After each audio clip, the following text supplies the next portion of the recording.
Halo semua, apa kabar?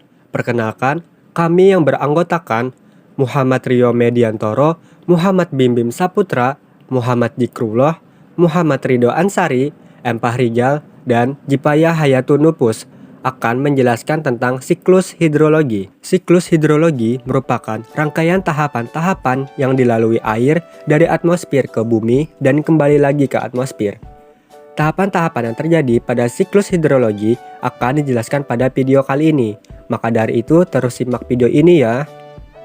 Evaporasi, yaitu proses penguapan air dari tampungan air di sungai, danau, waduk, permukaan tanah, serta transpirasi dari tanaman. Air yang menguap karena panas matahari tersebut akan naik dan nantinya menjadi awan. Pada dasarnya, semakin tinggi suhu matahari, terutama pada musim kemarau, maka semakin banyak juga air yang menjadi uap. Selanjutnya terjadi proses kondensasi, yaitu proses siklus hidrologi yang menampakkan perubahan wujud uap air menjadi titik-titik air di atmosfer, sehingga terbentuklah awan. Proses ini terjadi karena pengaruh rendahnya suhu udara di ketinggian atmosfer tertentu. Setelah mengalami kondensasi, selanjutnya ada proses presipitasi, yaitu proses turunnya air ke permukaan bumi dalam bentuk hujan. Jika presipitasi terjadi di daerah yang bersuhu rendah, maka akan menghasilkan salju. Tidak semua butir awan hujan tersebut akan jatuh sampai di permukaan bumi sebagai hujan. Ukuran butir awan hujan yang tidak cukup berat untuk melawan gaya gesekan dan gaya tekanan udara akan melayang dan diuapkan kembali menjadi awan. Singkatnya, kejadian ini sering kita sebut dengan hujan.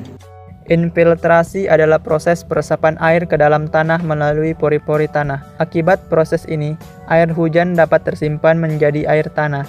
Air tanah ini secara lambat akan mengalir kembali ke laut. Seringkali bagian yang melimpas menuju alur sungai disebut dengan aliran permukaan tanah atau surface runoff.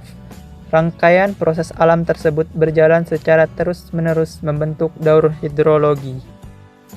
Tanpa kita sadari, ada beberapa aktivitas manusia yang dapat mengganggu berlangsungnya siklus air, di antaranya penggundulan hutan, kebakaran hutan, pembangunan, dan pencemaran udara. Aktivitas-aktivitas tersebut juga menjadi penyebab munculnya pemanasan global. Nah, tentu kita tidak inginkan jika keberlangsungan tinggi menjadi terhambat, apalagi sampai menimbulkan bencana. Beberapa hal yang dapat kita lakukan untuk mencegahnya adalah dengan mengurangi penggunaan kendaraan bermotor pribadi dan beralih ke transportasi umum, melakukan reboisasi, dan membuang sampah pada tempatnya. Demikian pembahasan siklus hidrologi kali ini. Terima kasih.